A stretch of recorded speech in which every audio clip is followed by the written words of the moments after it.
Hello beautiful people, welcome back. Thank you so much for tuning in. Today I am bringing you my guest, Max. He's an entrepreneur and he's the founder behind Megaphone Marketing, and he's also an YouTuber. For the past 2 years, he has done 24 challenges, which means he has done one challenge per month.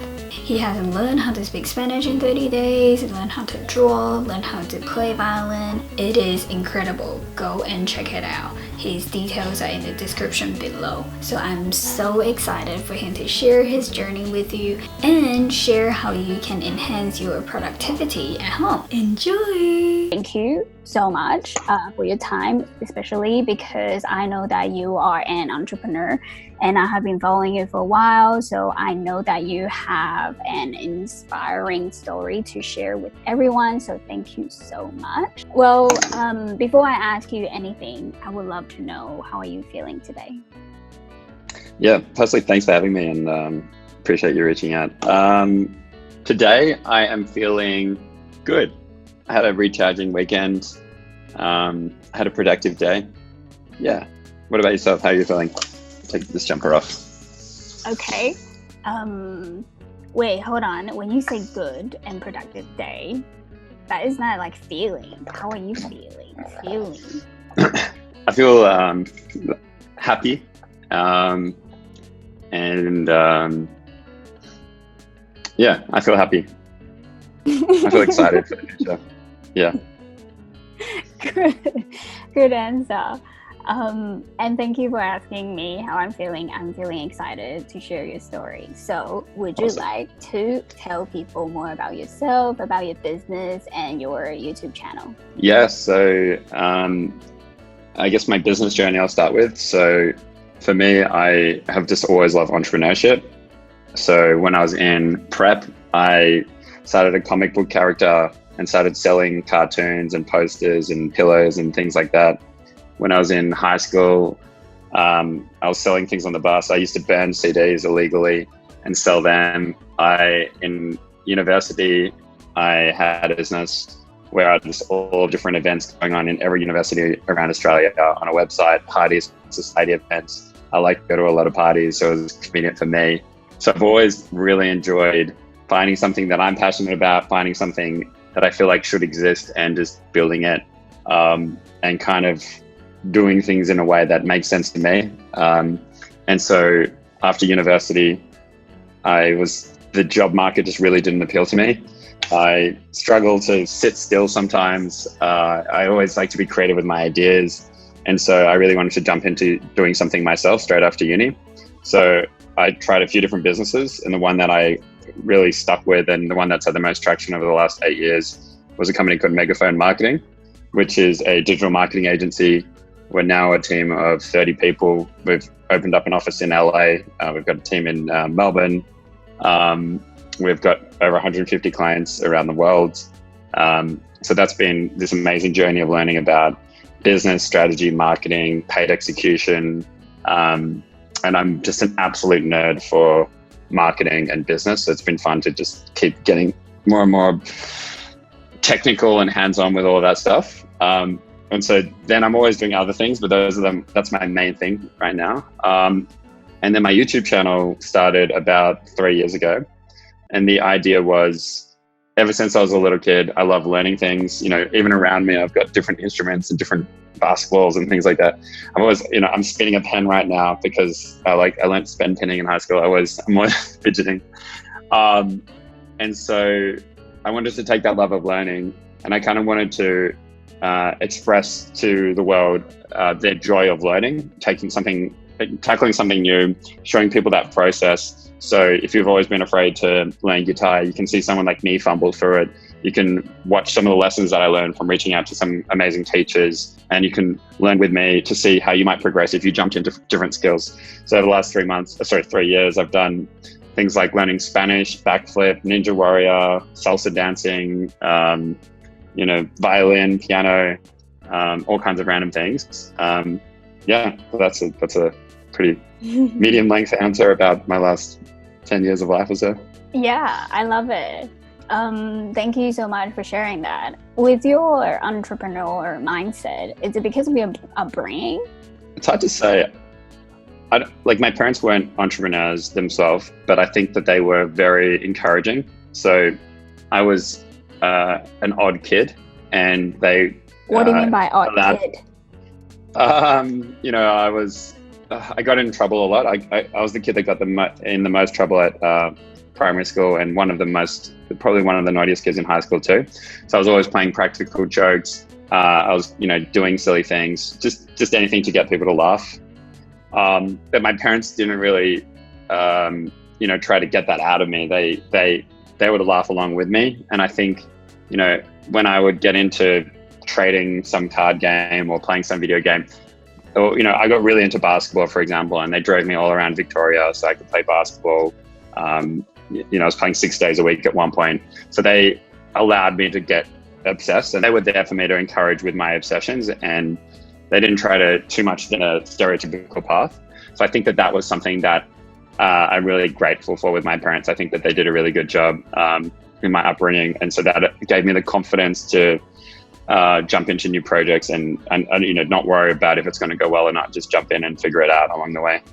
Yeah, love it. And you took that opportunity. So thank you to your parents, because I know that you have inspired a lot of people, especially with your YouTube channel. And also, I forgot to mention, so if anyone needs help with marketing or whatever, I'm going to leave your details in the description below. So if anyone needs help, please hit them up.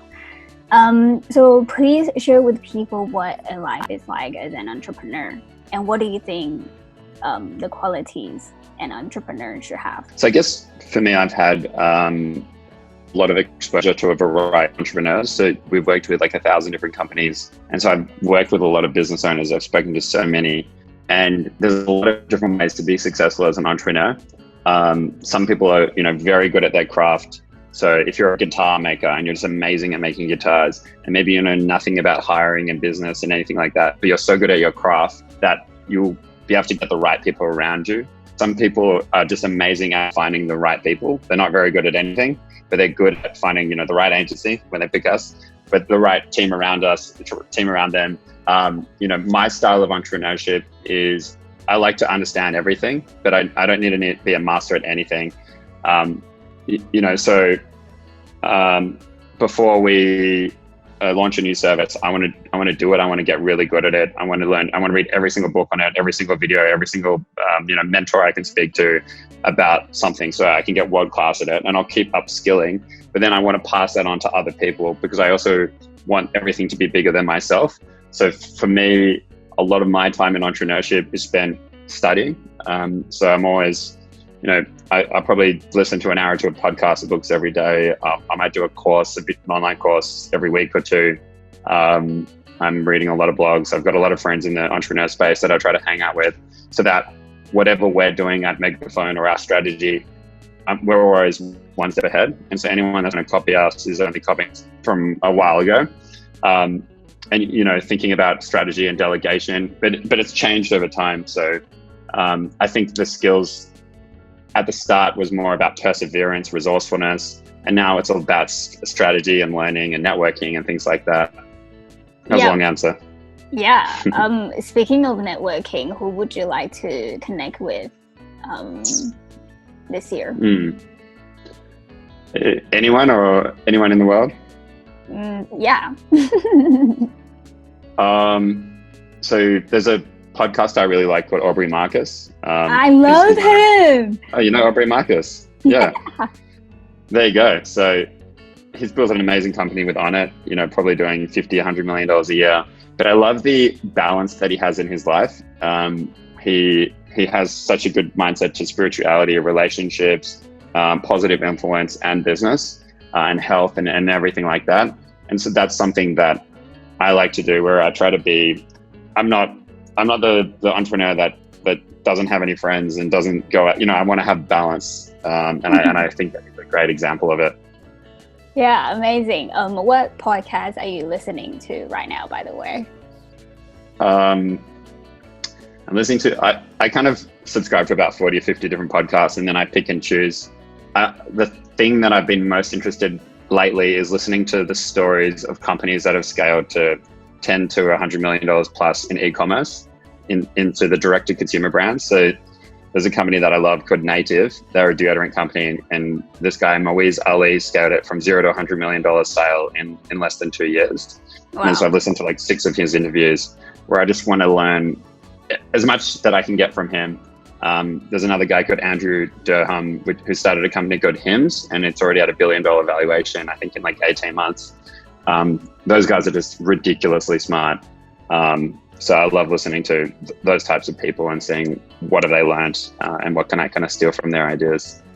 Yeah, amazing. Well, I hope Aubrey Marcus is listening right now, so yeah, and I can connect with him. let's do it. Let's all hang out. I would love that. And also before you mentioned about mentors. So how do you think people can find mentors, and what makes a good mentor?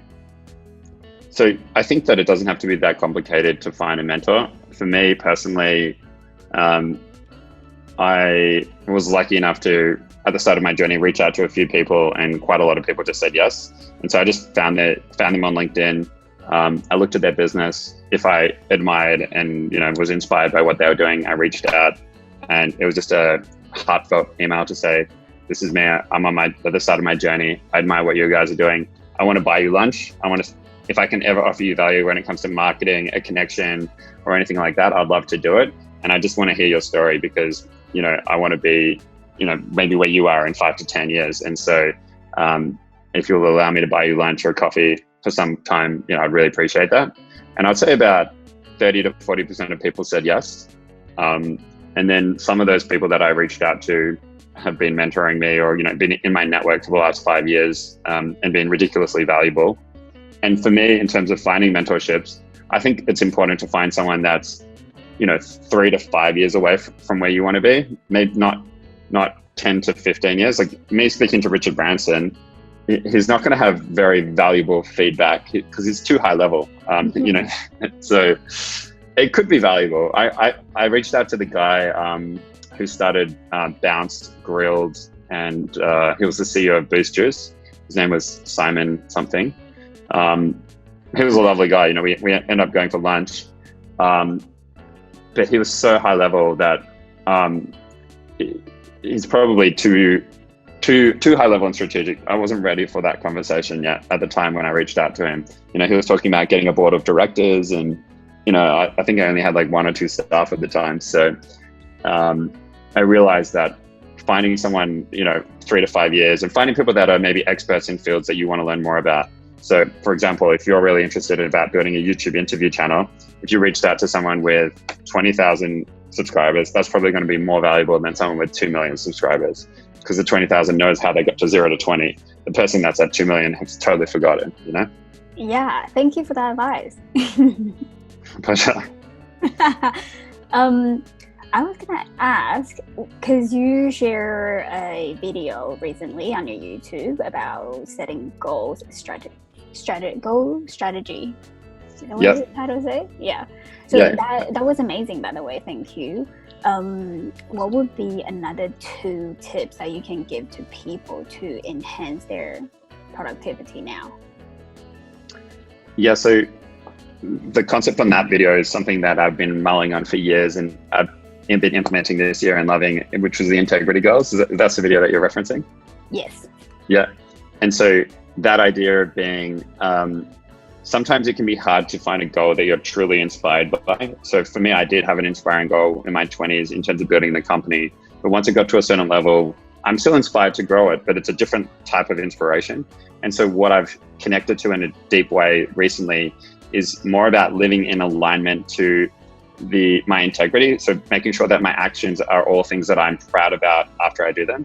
So when I play music, I'm proud about that. Or when I meditate, I'm proud about that. I feel good in myself.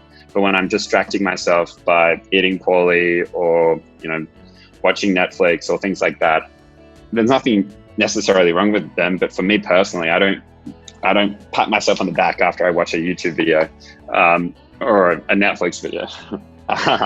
So for me, having the goal of living in alignment to my integrity and setting the goal of doing that 20 days a month is kind of my big core goals for this year. But yeah, I think some other things around goal setting is figuring out a 5 to 10 year vision. So having a perception of, finding people that are inspiring to you. So, I've got someone like Aubrey Marcus, and although I don't want exactly what he's got, there's a lot of what he's achieved in his life that I'm inspired by. I think that he's got a lot of love, he's healthy, he's got a lot of balance. And so I look at that, and so then I can reverse engineer some of that into my own life and go, okay, well, where do I want to be in 5 years? What does my house look like? What do my relationships look like? Where am I living? So that can connect me to a deeper vision. Who am I helping? How am I giving back? Is obviously something that a lot of people can get a lot of inspiration from. I think another thing is also understanding your identity. So it's easy for me to identify and go, oh, I'm an entrepreneur and I'm a YouTuber. But those things are more manifestations of other deeper parts of my identity. And so I think truly I would prefer to identify as I'm a person that takes action. I'm a person that can be resourceful. I'm a person who loves learning. And so the more you understand the depth of your identity, then the more that you understand your future, then the more you can connect to a more exciting vision around your goal setting and be really motivated. Love it. Speaking of identity, how did you find your own identity though? That's an interesting question. I don't know if I necessarily found it. It was more a reflection of how I've lived my entire life. So it was more just realizing who I am than more looking for it in any specific way. Like there's some things that are consistent since I was 5 to 31 now. I've always been someone that's a bit of an individual thinker. And so fully embracing that. I've always been someone that loves learning. I've always been someone that's comfortable with pushing themselves quite hard. And so now those are the things that I really embrace. And part of that is some things that I've also moved away from. So, for example, I used to be a little bit more trying to keep in type of pop culture, news, sport, because it was a way to connect with some of the people around me. But as I'm embracing my identity, I'm also realizing that those are things that don't connect to me like tech does and, business. So I've lost interest in those things and I've more embraced and doubled down on the things that, I do get a lot of passion from, So just more of a reflection of how I've lived and how I want to live. Yeah, amazing. I think by the sounds of it, you never really follow crowds. Yeah, I think it's very easy to follow groupthink, So, and I think that I was on a path with that. I hadn't necessarily challenged coming out of school, going to university, thinking about getting a job in the corporate world. I was very much on that path. And there's nothing necessarily wrong with that path, but I think what's important is to reflect about the other paths that you could take and figure out what are the ones that you are most connected to. And so for me, I have nothing wrong with doing things that are ordinary. I just want to make sure that they're aligned with what I actually want. And I'm not just doing them because it's done. And so I always try to look for more areas in my life where I can go, am I doing this because this is the optimal way how I want to operate? Or am I doing this because because my parents think it's a good idea and, my friends think it's a good idea, but I actually don't. So yeah, I think that's kind of how I try to operate. Yeah, and it's good. It means that you are a critical thinker because not a lot of people are able to do that. It is so easy to just follow what the social norm is and be like, yeah, that's where I want to go. So good job on that. Thanks.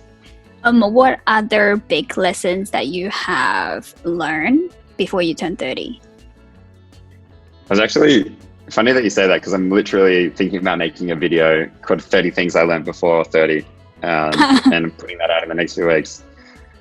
I've got a list right next to me. Should I look it up or Sure. should I just think off the top of my head? What have I got? That's cheating though. Yeah, I know this is a bit cheating. Let me think. I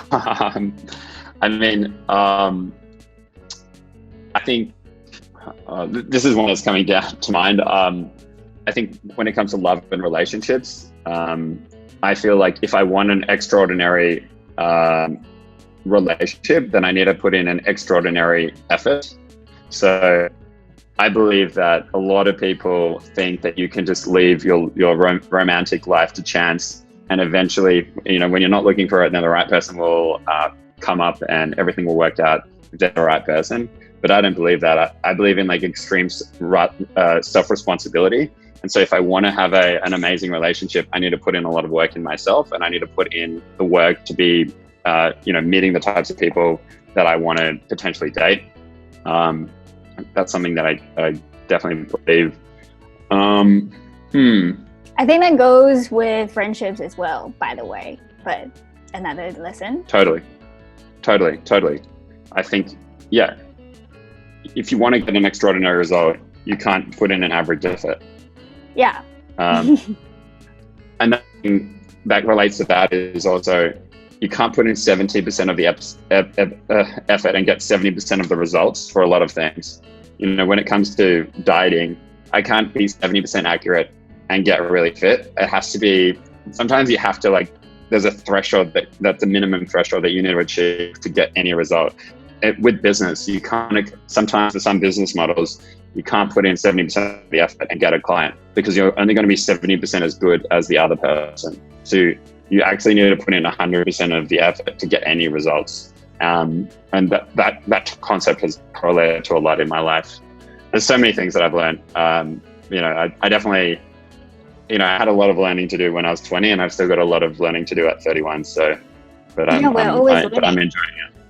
We're always learning. Yeah. Wait, so did you give me 2 more? Did you? Wait, what? No, that's the ones that I can come off the top of my head. I could, without the cheating, without the list. Okay, that's so good. Well, whoever that's listening and watching, stay tuned on Max's YouTube channel. My channel, if you want another 28.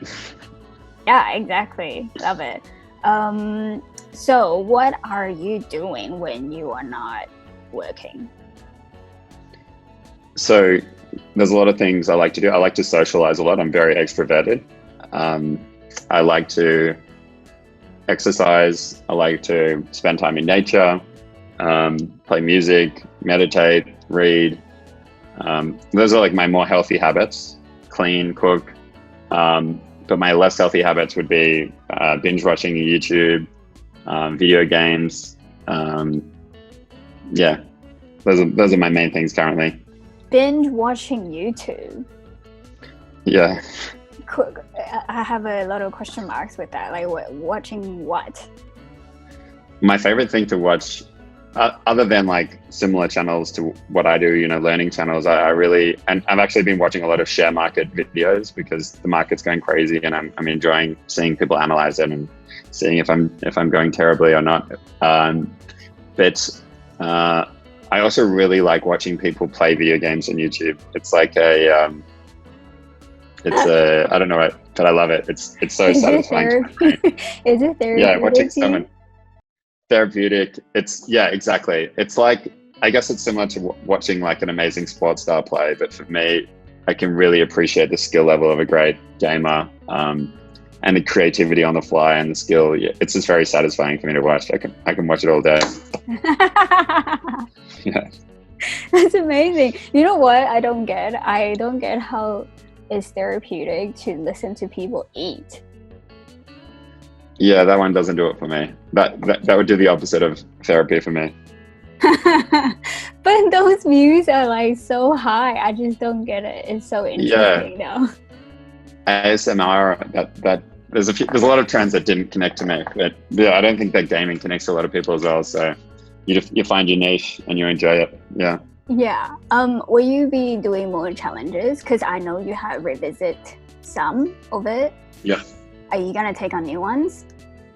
Yeah, definitely. So right now I'm working on a do the splits challenge, believe it or not, which is probably not going to happen, but we'll see how I go. It's because you're not flexible. I'm not very flexible, but I'm doing about 10-15 minutes of splits training a day. But yeah, I've got so many ideas in the pipeline. I was meant to be in LA this year before coronavirus hit, and one of the best freestyle comedy rappers lives there. We were going to do a learn how to freestyle rap in a month. I was going to do a magic one as well, so learning how to read people's minds. Oh, that one would be cool. That one would be fun.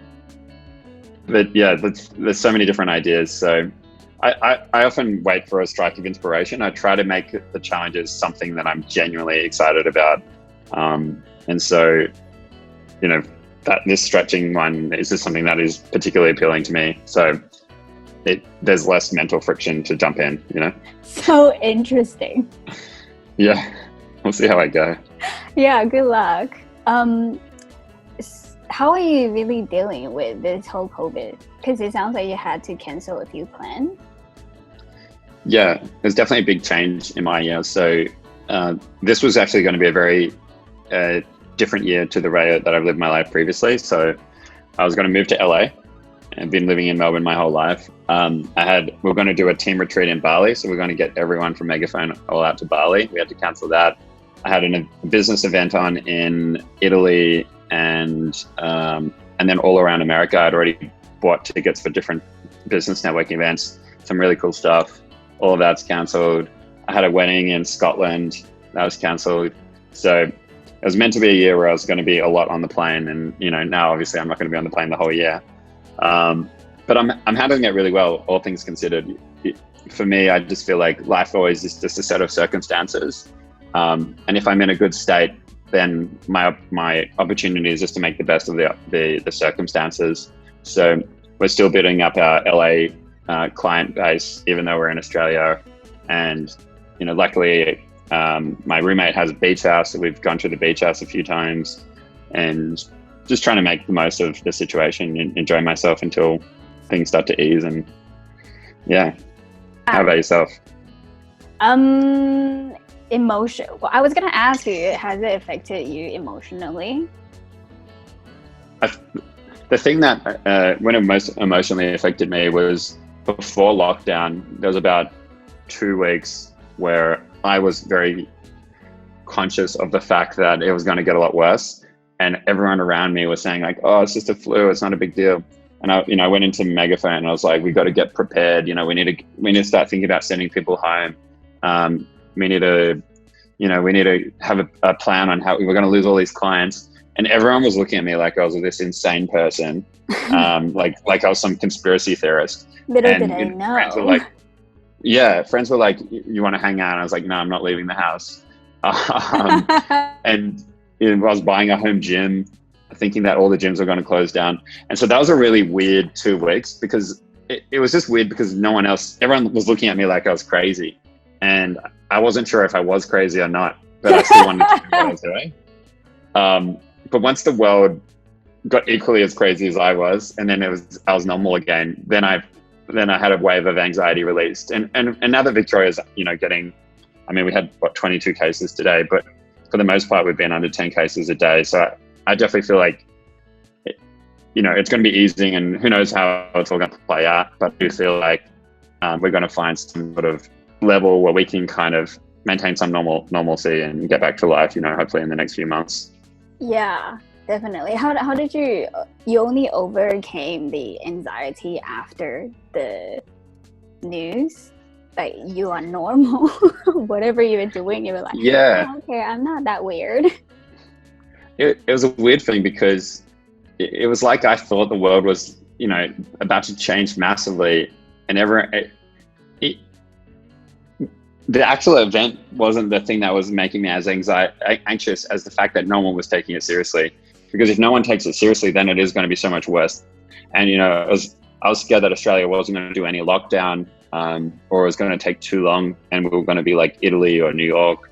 And so it was just a weird situation where, just Australia wasn't operating in the way where I was seeing things. So that was where the anxiety was coming from, more about those elements than the actual coronavirus itself. I do think it's a serious thing, but once lockdown happened and the cases started dropping, I wasn't too worried anymore. Yeah, I think because you are a very productive person. As an entrepreneur, you need to be productive and have a set schedule and really think on your feet. So has your routine changed much? What's your routine like now? It's definitely similar. So I wake up and do gym first thing in the morning, and then jump on the computer and get things done throughout the day. Just the main difference is socializing less, and we're doing a lot of like board games online and quiz nights online, and we did teams drinks. We did a team dinner, and we sent everyone an Uber Eats voucher. Oh, that's so sweet. So that was cool. So we're just trying to figure out ways to keep everyone engaged in the team, and same with like friends, just reaching out to friends and checking in on everyone. Yeah, so it's definitely changed, but it hasn't been like a massive shock to the system, because I don't know, I'm used to keeping weird hours and having to motivate myself to work, and yeah, just missing the social aspect for sure there. I'm very averted. Well, I guess you can jump on Zoom and, well, it's different, but still you can stay connected somehow. Exactly. Yeah. It definitely helps. It definitely helps. Good. So are you still gonna move to LA? That's the plan. So as soon as things settle, then I'll go to LA, but I'm not expecting it to be till vaccines, let's say sometime early next year. Yeah. Well, good luck with that. Thank you. I feel I didn't answer you my question. The question you asked me, like how I was dealing with it. That's why I asked you, like, how were you dealing emotionally wise, because it hit me emotionally. Because I'm right now doing long distance with my partner, so I was like annoyed, mad, sad, like all these emotions. And then I realized that I had to hit that bottom trough to get back up again and be like, nah, everything will be fine. But yeah, thank you for asking. Totally. I do think sometimes in life you need to hit a bottom point before you can rebound back, and sometimes it's valuable to have that reflection and go through that, and you get a new sense of clarity, right?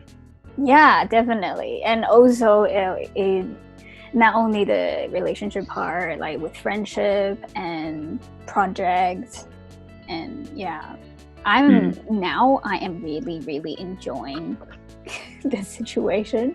It sounds a little terrible, but just making every day count. Yeah, that's great. Thank you. Before I ask you my last question, is there anything that you feel like I didn't ask you, or you would like to share about yourself or your service or business? Not so much. Anyone's definitely feel free to reach out to me on Instagram. It's probably my most active channel, at Max Hertan, and I will answer any questions. I'm always happy to chat to anyone. Cool. Amazing. By the way, before I ask you my last question, you talk super fast. Has anyone told you that? I don't know. I listen to all my podcasts and audiobooks at like 1.7 speed or 2 speed. What?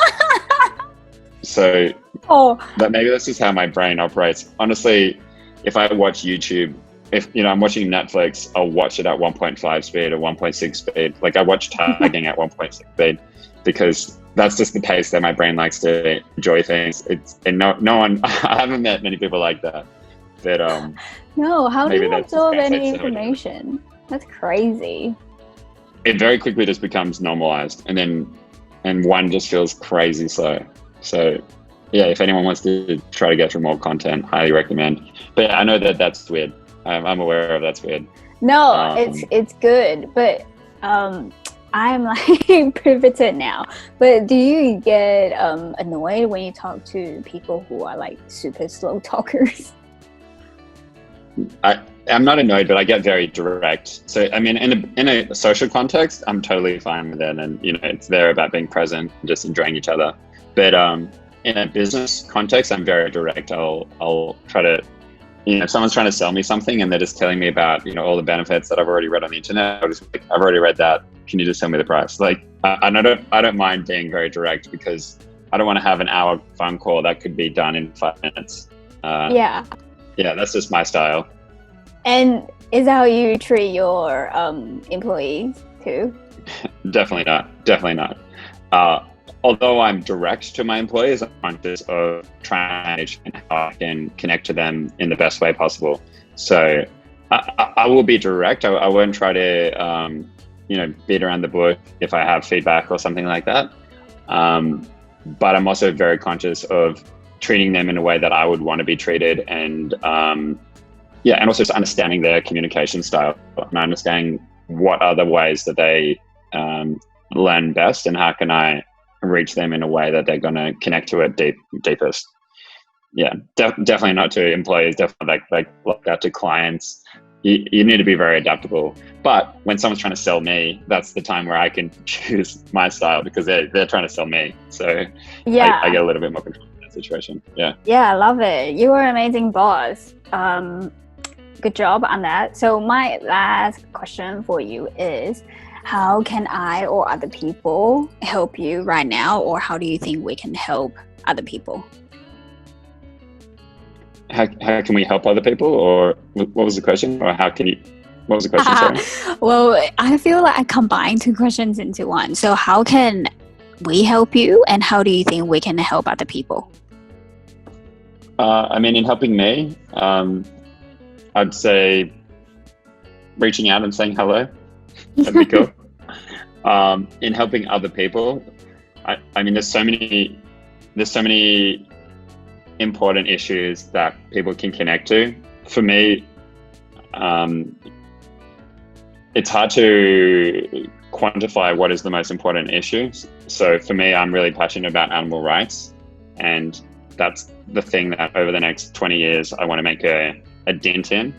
And so I think that in terms of giving back to the world, finding the causes that you are most emotionally connected to. For me personally, I like to think about them in terms of net impact, and entrepreneurship and social enterprise, I think, is a really powerful way. I think influence as content creators is also a powerful way. So finding the channel that connects to you best, whether it's volunteering or social entrepreneurship or influence, and finding the cause that you're most connected to, and finding a happy marriage between the two. Yeah, love it. Thank you so much for sharing that. Pleasure. Thanks for having me. What did you enjoy most about the interview? What tips will you start implementing in your life today?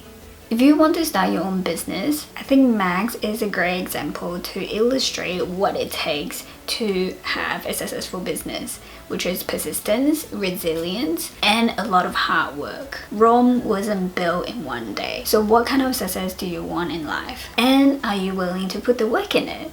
If you have any business questions and would like to connect with Max, his details are all in the description below. Now don't forget to subscribe, click the thumbs up button if you have liked it, and please share with someone, because you never know what they're going through.